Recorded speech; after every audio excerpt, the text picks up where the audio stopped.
नमस्कार,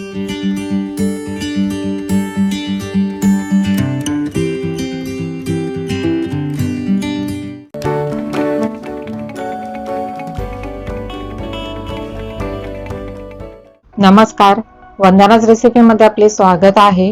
कच्चा आंबा, गूळ आणि मसाल्यांनी तयार केलेला कैरीचा चुंदा सर्वांचाच आवडता। पुरी, पराठा किंवा चपाती बरोबर खायला, तसेच टिफिन मध्येही पॅक करण्यासाठी उत्तम।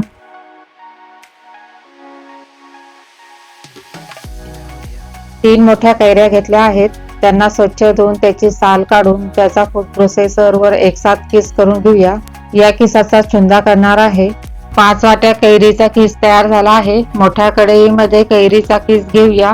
गॅस चालू करून त्यामध्ये साखर आणि गूळ मिक्स करून घ्यायचे आहे। कैरीच्या आंबटपणावर साखर गुळाचे प्रमाण ठरवावे। इथे कैरी आंबट नव्हती, त्यामुळे जेवढा किस तेवढे साखर गूळ घेतले आहे। आंबट कैरी असेल तर साखर जास्त घ्यावी। 5 वाट्या कैरीच्या किसासाठी 3 वाट्या साखर आणि 2 वाटी बारीक केलेला गूळ हे प्रमाण घेतले आहे। तुम्ही पूर्ण साखर किंवा गूळही घेऊ शकता। अशा प्रकारे चुंदा केल्याने चुंद्याची टेस्ट मस्त लागते। मिश्रण छान मिक्स करून घेऊन मध्यम आचेवर उकळायला ठेवावे। मिश्रण चांगले उकळायला लागले की चमच्याने मध्ये मध्ये सतत ढवळत राहावे। कैरीचा चुंदा गॅसवर जसा बनवतात तसाच उन्हात ठेवूनही बनवतात, खूप छान लागतो।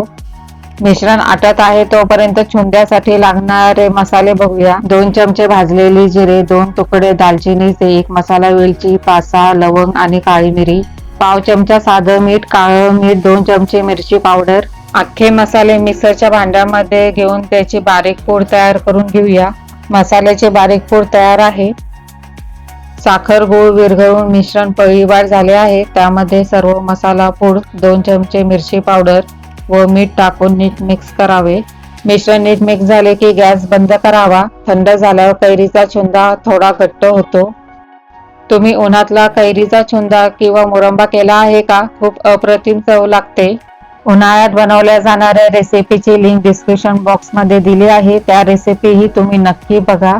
नेहमीप्रमाणे हा व्हिडिओ तुम्हाला आवडला असेल तर लाईक शेअरचे बटन क्लिक करा। वंदनाच रेसिपीला सबस्क्राईब करा। तसेच बाजूला असलेल्या बेल आयकॉनलाही प्रेस करायला विसरू नका। धन्यवाद।